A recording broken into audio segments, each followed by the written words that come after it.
Bonjour à toutes et à tous. Merci d'être présents avec nous aujourd'hui dans cet auditorium et table ronde autour de l'excellence de la solution Aid Media.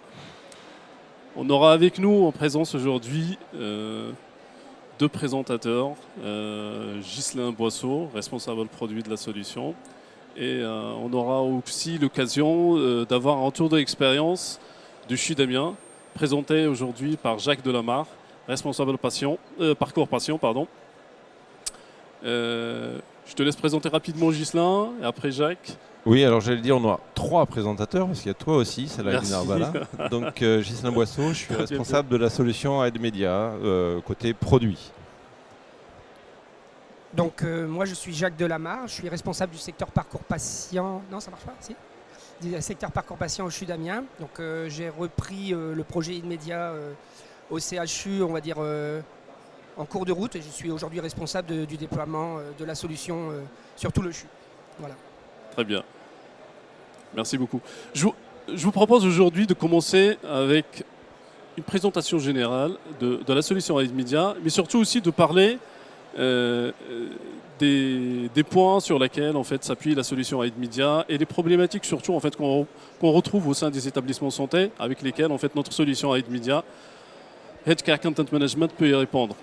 Alors vous pouvez trouver en fait plusieurs enjeux auxquels en fait les hôpitaux d'aujourd'hui doivent répondre.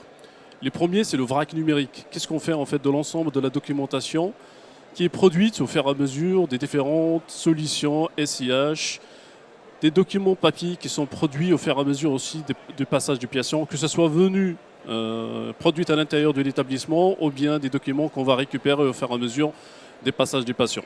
Donc ce vrac numérique, il faut bien en fait le traiter, l'intégrer dans le dossier patient d'une façon ou d'une autre. La complétude des dossiers. Donc, venant de ce vrac numérique, forcément, en fait, il y a une complétude des dossiers patients à avoir. Donc, on parle tous, on connaît tous que c'est le dossier patient unique. Donc, bien sûr, ce vrac numérique, il doit compléter ce dossier.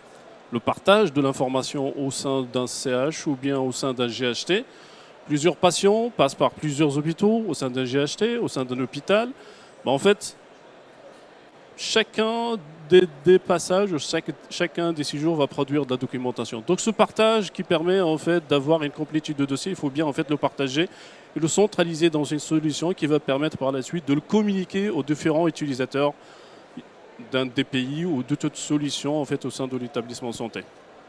L'accès, la sécurisation à cette information-là, la RGPD, la valorisation de ces documents, de ces informations-là, l'utilisation de ces informations, comment on va pouvoir en fait les sécuriser et les partager sur du long terme.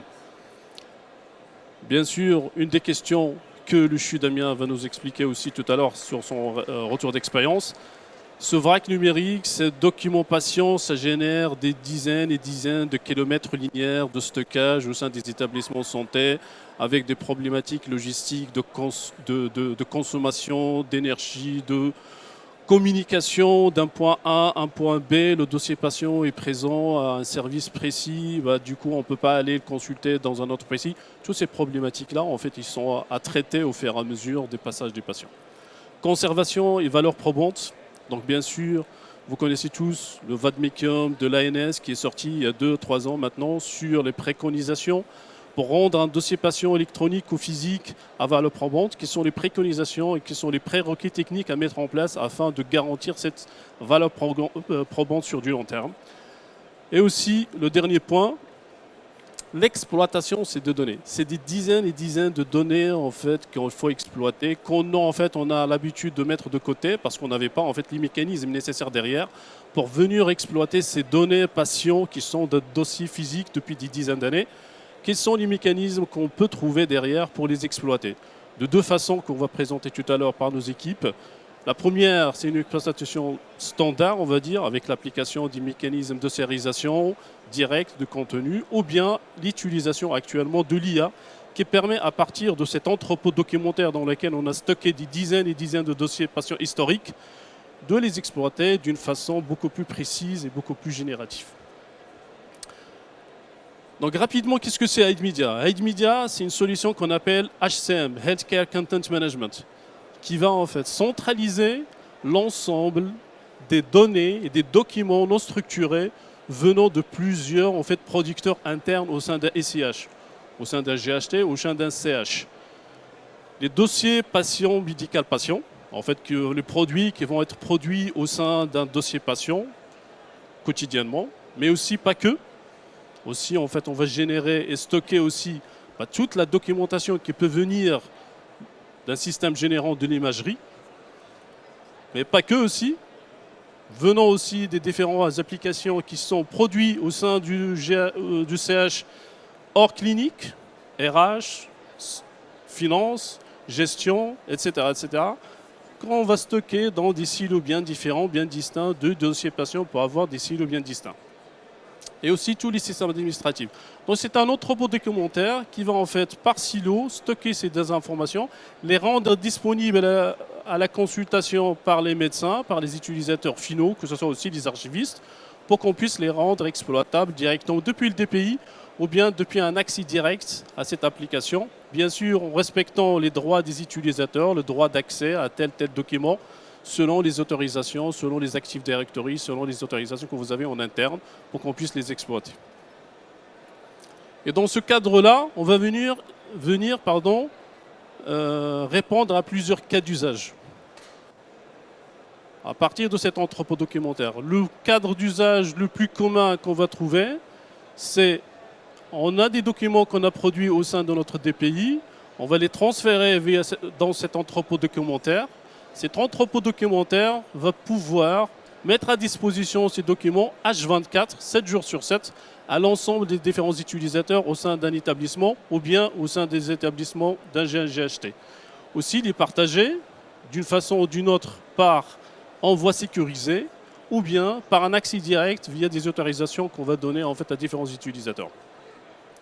De même aussi, dans ce cadre-là, on va pouvoir mettre un SAE, un système d'archivage électronique à valeur probante, qui permet aussi d'exploiter, de numériser l'historique qu'on a stocké de différents patients, de les envoyer dans cette plateforme centralisateur, d'appliquer les mécanismes que vous connaissez ou qu'on aura peut-être l'occasion d'en discuter par la suite sur les mécanismes qu'on applique autour de l'archivage électronique à valeur probante, le redatage, la signature électronique, le calcul de l'empreinte, la vérification de cette empreinte numérique au fur et à mesure de son intégration dans le temps. De même aussi, il n'y a pas que la partie clinique qui est stockée dans cet entrepôt documentaire. Les dossiers RH, les fournisseurs, les administrateurs. Tout ce vrac numérique, on va dire, on va pouvoir le centraliser et le partager d'une façon beaucoup plus dynamique au sein de l'établissement santé. Troisième cas d'usage, si j'ose dire aussi, c'est la IVENA. Vous connaissez tous en fait la VENA pour Vendor Archive, dans laquelle on stocke en fait l'ensemble de la documentation venant des radiologues, de l'imagerie. En fait, dans cette solution AidMedia, on a la possibilité aussi de récupérer les images venant d'Apax ou bien quelques trames d'une étude pour qu'on puisse la stocker et pouvoir en fait donner en fait à les utilisateurs finaux, le médecin, une vision 360 de l'ensemble du parcours patient venant d'une seule application pour la partager. Conformité IH2 XDS au sein d'un GHT pour créer en fait un domaine d'affinité dans lequel on va partager l'ensemble des informations au sein de ce groupement d'hôpital. La numérisation aussi. Les cas d'usage complémentaires auxquels en fait, on est confronté régulièrement aussi, pour lesquels on a répondu à plusieurs cas d'usage au sein des établissements de santé, c'est la migration de données d'un DPI. Plusieurs établissements actuellement sont dans une convergence d'aller vers un nouveau DPI pour un CH ou bien pour un ensemble d'un GHT qui a décidé ou qui a fait le choix d'aller vers un nouveau DPI commun à l'ensemble des établissements. Alors se pose la question principale. Qu'est-ce qu'on fait des données qu'on a récupérées, qu'on a stockées dans les différentes applications DPI depuis X années? Comment on va les récupérer et les converger vers le futur DPI commun à l'établissement? C'est dans ce cas-là en fait, que AidMedia va intervenir. On va récupérer l'ensemble des informations, des documents non structurés, les stocker dans ce DPI AidMedia et on va les communiquer vers le futur DPI centralisé dans l'ensemble des GHT. Une transition beaucoup plus fluide, au lieu en fait de faire une transition DPI-DPI, cet entrepôt de commentaires permet de faire ce lien entre les différents DPI vers une convergence centralisée. Délestage DPI, c'est un cas d'usage aussi où plusieurs établissements sont confrontés.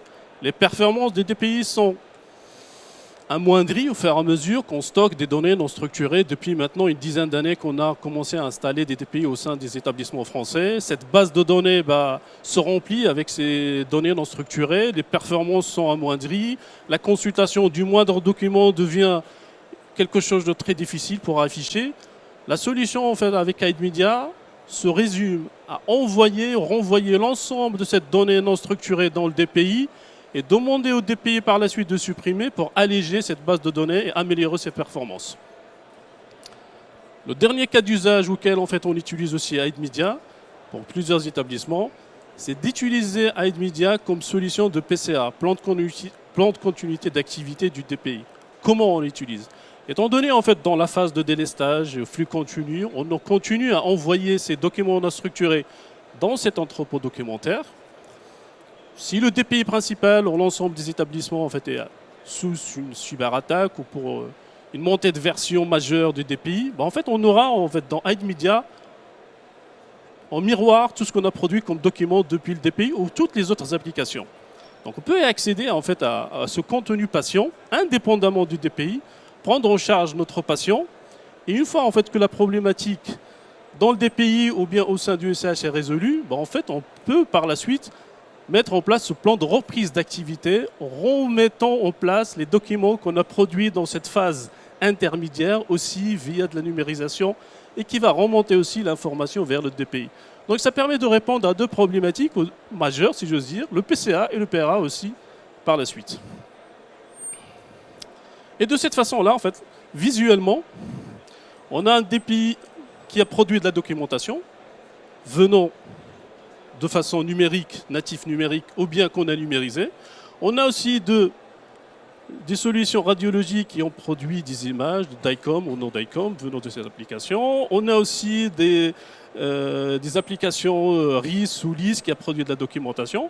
On va venir les stocker dans cette solution Aidmedia, dans un plan de classement qui permet une lecture, une fluidité en fait, de passage et de navigation au sein de dossiers patients global. Cette vue en fait, permet de, rapidement de prendre en charge mon patient, de consulter des documents, de les partager d'une façon ou d'une autre, de les imprimer au sein de mon GHT et de les envoyer, les renvoyer, de créer des dossiers d'envoi.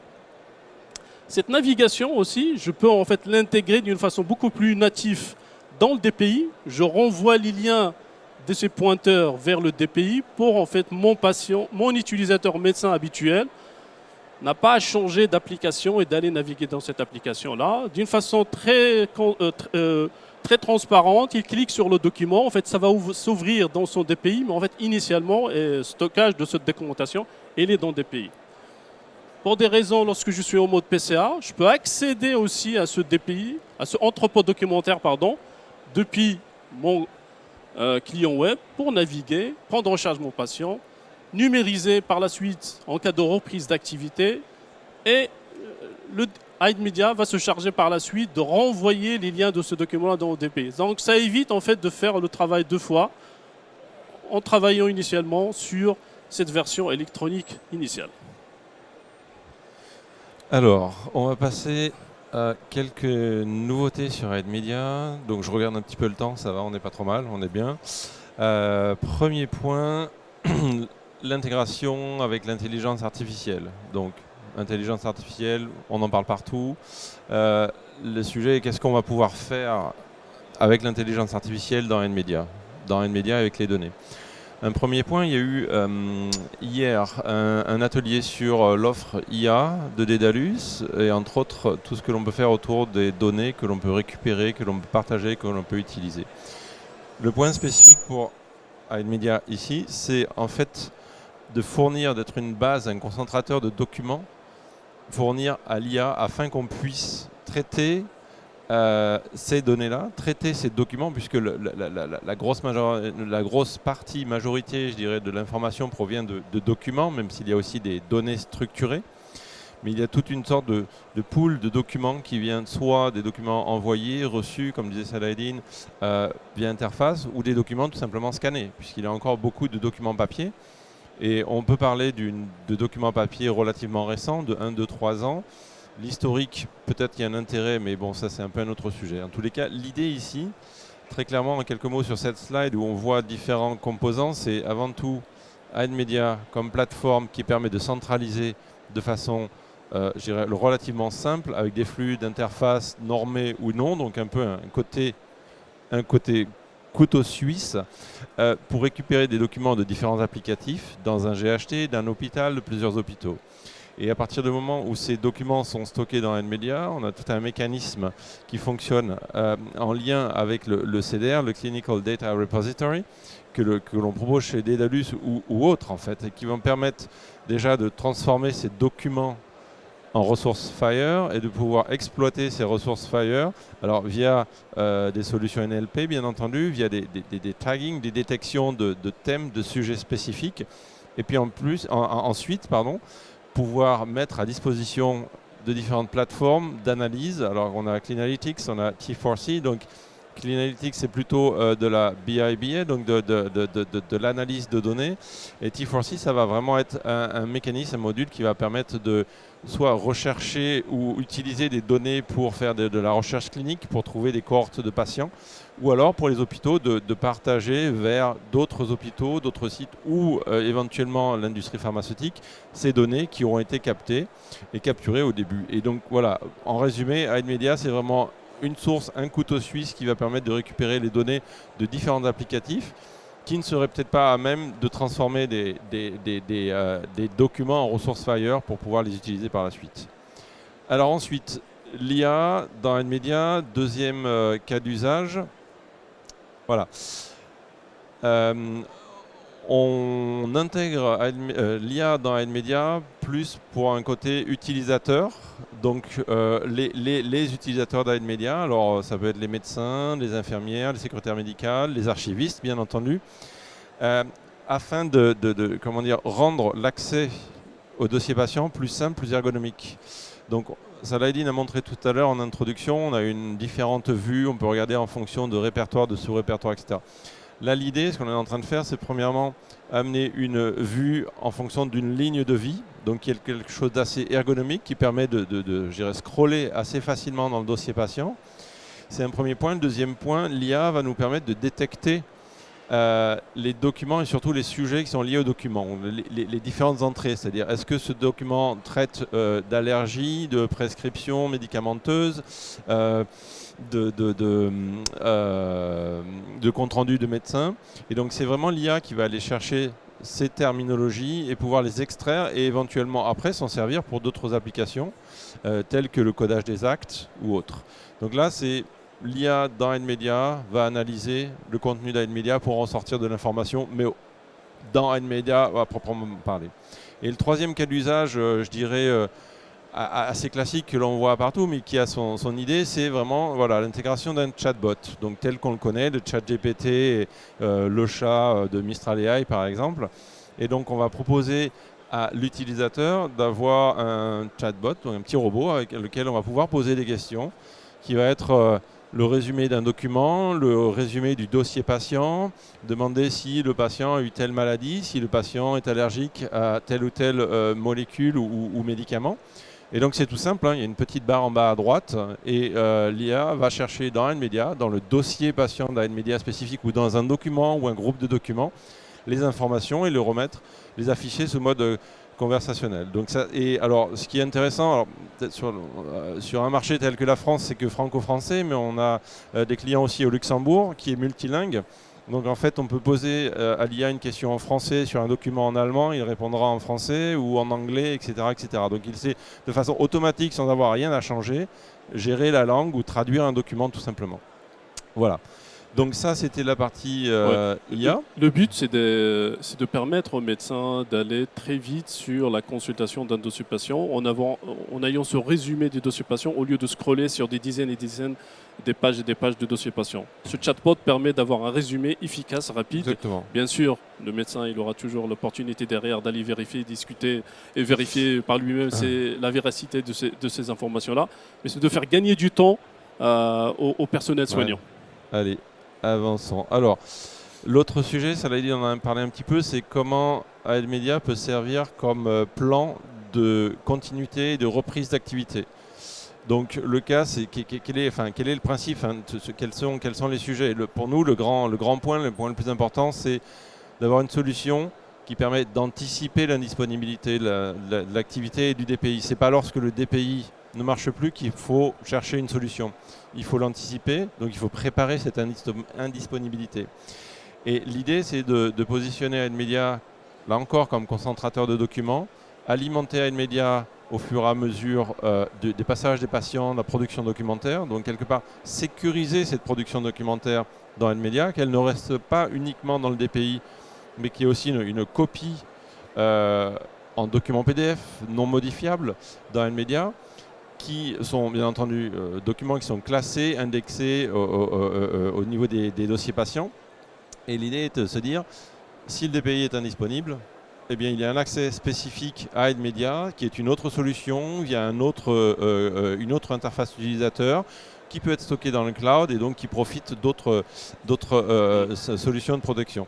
Et nous avons aussi un module PCA d'AdMedia en soi, c'est-à-dire que si AdMedia ne devait pas être disponible pour plein de bonnes raisons ou de mauvaises raisons, on a un module maintenant qui est tout nouveau, qui s'appelle Replicator, qui permet en fait de répliquer tout ou partie du contenu d'AdMedia, alors vers des autres AdMedia plus petits, voire même vers des PC, des postes de secours qui sont eux-mêmes, je dirais, présents dans les services, dans les hôpitaux, au niveau des étages. Et donc dans ces PC-là, on va pouvoir récupérer les documents des dossiers patients, des patients présents actuellement à l'hôpital. Et donc ça va être une quantité relativement restreinte, je dirais, de documents, mais on va vraiment avoir un PC qui sera complètement autonome.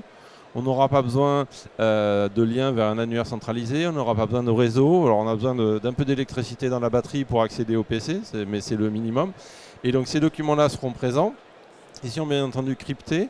On ne peut pas accéder non plus comme ça au logiciel. Il y a toujours un mot de passe et tout est tracé derrière. Et l'usage sera fait de pouvoir en fait partager l'information, imprimer les dossiers patients. Donc juste là-dessus, alors l'idée c'est de récupérer en amont la production documentaire des dossiers patients, mais aussi des documents d'information sur l'organisation de l'hôpital. C'est-à-dire quels sont les rendez-vous prévus à T plus 15 jours ou un mois, quels sont les rendez-vous prévus au bloc opératoire, quelle est l'organisation du bloc opératoire, s'il y a des choses qui sont prévues, on attend tel patient, telle opération. Donc toutes ces informations-là qui vont permettre de continuer l'activité sans avoir un DPI opérationnel. Et le dernier point, c'est aussi la partie reprise de l'activité. C'est-à-dire que si le DPI n'est pas disponible, l'hôpital va repasser au mode papier, donc créer de la documentation malheureusement papier, je m'en inquiétais.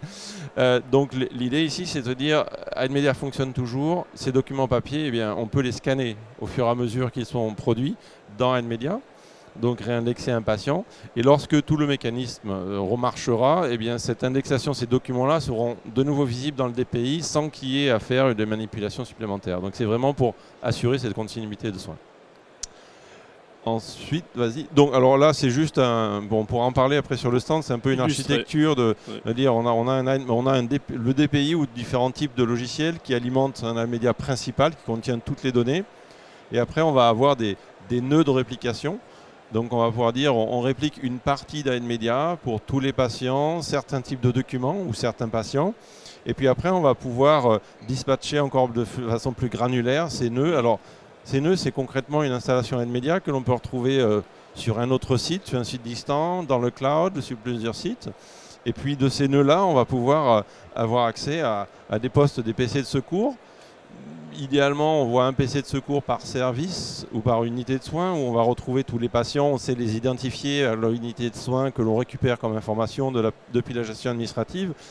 Puis on se dit on peut avoir aussi un poste de secours vraiment spécifique qui lui va traiter les dossiers des patients VIP extrêmement confidentiels. On peut avoir juste un poste pour traiter ces patients-là. Donc tout un tas de scénarios possibles qui permettent en fait de réduire le risque de perte de la donnée et d'augmenter le risque d'accès à la donnée lorsque le DPI n'est pas disponible ou qu'il y a des sujets très variés.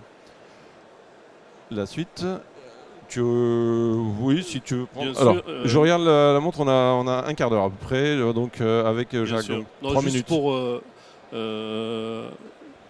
présenter en fait, avant de présenter en fait le retour d'expérience de chez Damien, juste pour rappeler quelques principes. Le principe d'un SAE, un système d'archivage électronique à valeur probante, sur lequel s'appuie la solution Aidmedia et aussi sur lequel s'appuient les archives départementales pour évaluer en fait la valeur de cette solution-là sur 3 grandes thématiques. La première thématique, c'est le logiciel, donc le fonctionnel. Est-ce que le logiciel respecte les préconisations de la norme en vigueur, la Z42013, et aussi sur les préconisations de l'ANS. Ces préconisations de l'ANS, ils sont basés aussi sur, forcément sur la Z42013. Le deuxième point sur lequel va se baser les archives départementales pour évaluer la solution SAE, c'est l'infrastructure IT. L'infrastructure IT doit respecter certaines exigences, certaines normes, pour qu'on puisse dire que les documents qu'on stocke dedans sont garantis contre toute violation et aussi contre toute perdition de ces informations sur du long terme. Le troisième point sur lequel on va évaluer ce SAE, c'est l'organisation qui va être mise en place à l'intérieur du CH, que ce soit pour la numérisation ou bien que ce soit pour la supervision globale de ce système d'archivage électronique à valeur probante. C'est pour ça qu'on parle d'un système. Un système, c'est un agglomérat de plusieurs organisations qu'il faut respecter afin d'assurer cette intégrité documentaire sur du très long terme. Et bien sûr, en fait, Aidmedia respecte ses préconisations et ses obligations en se basant sur 4 grandes thématiques. La pérennité en fait, du document, en stockant des documents sous format PDA, PDF, PDF, PDFA, la gestion de la durée d'utilisation administrative, l'évolutivité de la plateforme de stockage, et en intégrité aussi du document, on va venir calculer des empreintes numériques qu'on va horodater sous un horodatage qualifié. Aussi la journalisation et le chaînage des journaux, tous ces mécanismes-là en fait, permettent de garantir l'intégrité du document sur du long terme. La sécurité, c'est le troisième point le plus important, avec un module de gestion des utilisateurs qui a le droit d'accéder à quel document et à quelle fréquence aussi peut-être, et la politique de sécurisation de l'infrastructure pour permettre cette intégrité sur du long terme. Et le quatrième point, c'est la traçabilité. Ça fait partie des points très importants pour s'assurer qui a consulté quoi, qui a fait quoi sur l'ensemble de ces informations-là et de ces documents-là, avec un stockage aussi de cette chaîne auditable dans le système, aussi sur lesquels on met en place un stockage intégré au sein de l'application. Et je vais derrière, en fait, du coup, introduire Jacques, responsable parcours patient au sein du CHU d'Amiens, pour nous parler de son retour d'expérience et la genèse de l'idée en fait, qui leur a permis en fait, de réfléchir en fait, au lancement de ce projet Aidmedia. Quelles sont les étapes par lesquelles ils ont passé pour arriver en fait, à une validation par les archives départementales de l'ensemble du processus. Merci Jacques d'être avec nous aujourd'hui pour un retour d'expérience. Qu'est-ce que tu peux nous dire par rapport à votre première réflexion autour du sujet? Comment ça s'est passé? Jusqu'où à l'étape finale actuellement et comment ça se passe au sein du CHU d'Amiens. D'accord. Alors tu as un peu spoilé cette réussite amiénoise, on va dire. Alors, donc de notre côté, ce n'est pas le PCRA ni le délestage du DPI qui a initié le projet. C'est une fin de bail sur notre local d'archives historique. Donc un bail qui se terminait en janvier 2023, donc il a fallu anticiper le déménagement des archives, mais aussi peut-être un processus différent. Ouais. Donc on a décidé de restocker ces archives, mais aussi de pouvoir se laisser la possibilité de les détruire un jour. Exactement. Voilà. Donc ça c'est vraiment le point de départ. Pour détruire des archives, il faut avoir cette fameuse valeur probante, donc qui est pour le coup un vrai projet, au-delà du projet informatique, avec l'intégration de l'applicatif Aidmedia, c'est surtout un projet d'archivage, d'archives. Organisationnel. Donc c'est vraiment tous ces points qu'il a fallu il a fallu tenir compte de vraiment tous ces points. Donc pourquoi le choix Aidmedia? Donc bon. Déjà parce qu'on voulait cette fameuse valeur probante pour aller vers cette suppression d'archives physiques Et l'intégrité aussi avec le DPI. Et cette solution qui s'intègre parfaitement dans notre DPI pour faciliter l'utilisation. Et puis aussi, et c'est un sujet majeur, je dirais, c'est les habilitations. Exact. Donc un héritage simple de nos solutions parce que l'éditeur est commun et parce que les deux solutions, on va dire, fonctionnent très bien ensemble. Exactement. Si tu peux aller, voilà. Alors, comment ? Au niveau infra, bon là c'est un peu, on va dire c'est classique, un serveur applicatif, une base de données Oracle et surtout, par rapport à ce que disait Salahedine tout à l'heure, les préconisations de valeur probante, c'est la redondance des données. Exact. Avec des baies qui sont espacées de 250 mètres. Bon, pour le moment, on est sur un stockage double, enfin une redondance de baies. Et on devrait pouvoir peut-être exporter l'intégralité des données sur un troisième serveur vraiment extérieur au CHU. Exactement. Voilà. Côté fonctionnel, Non, pardon. excuse-moi, ouais. Côté fonctionnel, il a fallu réfléchir à la manière dont on allait alimenter ce SAE. Donc on a identifié deux process, côté archive et côté, on va dire, service, au fil de l'eau. Donc c'est là qu'il faut il a fallu être vigilant. Aux archives, on ne peut pas garder un plan de classement aussi, on va dire, aussi précis et détaillé qu'on va avoir dans un DPI, parce que c'est pas simple. La numérisation côté archive, elle n'est pas simple à organiser. Le tri est compliqué. Déjà avec nous. Alors, nous, on a, je sais pas, tu peux, voilà. Alors.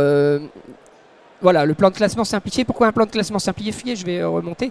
Pourquoi ? Parce qu'il y a une phase de tri. Et cette phase de tri, elle va être différente en fonction des services que l'on va numériser. Exactement. Les documents, la typologie, reconnaître un document. Quand vous avez 70 services, c'est déjà très compliqué d'organiser ce classement. C'est pour ça le CH et les équipes de consultants de DDH, ils ont fait le choix d'avoir ce double plan de classement. C'est ça. Pour l'historique, un plan de classement simplifié, si j'ose dire, plus en fait le plan de classement détaillé venant du DPI historique d'Excar. C'est ça. Donc on a deux intégrations aux archives, donc avec une numérisation en masse. Et on va dire, on a 5 postes de traitement, la dépollution, le tri, j'en passe, mais c'est complexe. Et puis dans les services au fil de l'eau. Alors l'avantage InMedia, c'est que comme il s'intègre vraiment parfaitement dans notre DPI, c'est que c'est transparent pour l'utilisateur. Il y a une numérisation qui est faite exactement de la même manière qu'elle était faite par le passé, et le document vient s'intégrer dans le DPI. Exactement. Donc voilà. Donc on revient vers cette fameuse valeur probante, et comme tu l'as bien dit, il y a 3 volets. Il y a le volet infra, donc redondance du stockage pour obtenir cette valeur probante. Il y a la partie applicative, et c'est là que InMedia intervient, intégrité, chaînage, horodatage, qualifié, journalisation des événements, traçabilité des actions, PDF signé, et puis il y a la partie archive, où là on arrive sur quelque chose de beaucoup plus organisationnel, avec un contrôle à chaque étape.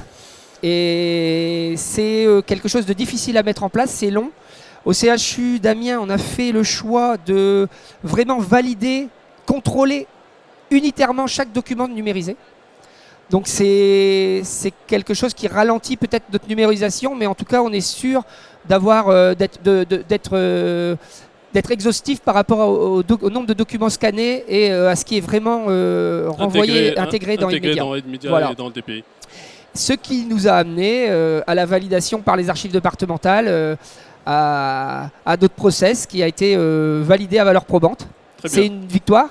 Exactement. Ça a été long. Et c'est une première en France, il faut préciser. C'est une première. Ça a été long. C'est surtout... donc il y a beaucoup ton travail aussi, parce que tu as beaucoup travaillé avec les archives chez nous. Mais il y a aussi et surtout un gros travail de nos archives CHU, il faut le dire. Et puis des archives départementales qui sont venues visiter, qui sont venues valider Donc voilà. Donc, Et surtout, en fait, j'insiste sur le travail qui a été effectué par le CHU d'Amiens, d'impliquer les archives départementales dès en fait, les premières réflexions autour de ce projet-là, de les intégrer dans le projet, pour les informer d'abord qu'il y aura un processus de numérisation à valeur probante, une numérisation fidèle. Donc on a construit avec le CHU, les équipes d'Edalus, une documentation qui explique en fait, l'ensemble en fait, du processus qui va être mis en place, les exigences techniques avec lesquelles on répond avec Aidmedia en termes techniques. Et cette documentation, en fait, c'est sur cette base-là en fait, que des archives départementales valident l'ensemble du processus. Ils vous ont donné en fait, l'accord pour dire maintenant tout ce qui va être numérisé, c'est à valeur, la notion de fidélité et derrière, du coup, l'intégrité respectée dans Aidmedia. Donc, vous pouvez détruire et délester, si j'ose dire, vos entrepôts documentaires physiques par ces archives historiques physiques. Et puis cette chance aussi d'avoir eu une vraie ingénieure archiviste au CHU, donc, qui a beaucoup travaillé sur ce projet, et je dirais que c'est aussi un peu sa victoire. Exactement, et on est toujours en relation avec elle, c'est très bien. Merci beaucoup Jacques. Je sais pas si... oui, très bien. Ouais. Il y avait un petit côté sur ce que ça nous a apporté côté service. Donc évidemment, plus de logistique, ou c'est ce vers quoi on tend. On tend, exactement. En tout cas, on a ce gain pour le patient, cette immédiateté du document. Presque immédiateté, c'est beaucoup dire, mais... et puis côté archive, voilà, le fameux gain de place que l'on a cherché dès le début. On va commencer à détruire. On a décidé 6 mois de rétention, de sûreté, voilà, on va dire. Sûreté. Et voilà, donc on y est. Merci beaucoup Jacques de ce retour d'expérience. C'est vrai que le sujet était prenant et passionnant entre les différents parties prenantes du projet, les archives du partenariat, le CHU, les équipes d'Edalus. Et je vous remercie vivement de cette expérience, retour d'expérience. Et cette victoire qu'on a eue, si j'ose dire, et cette primauté que vous avez eue à l'échelle française. Hein, donc ça se fête dignement et au sein de votre établissement.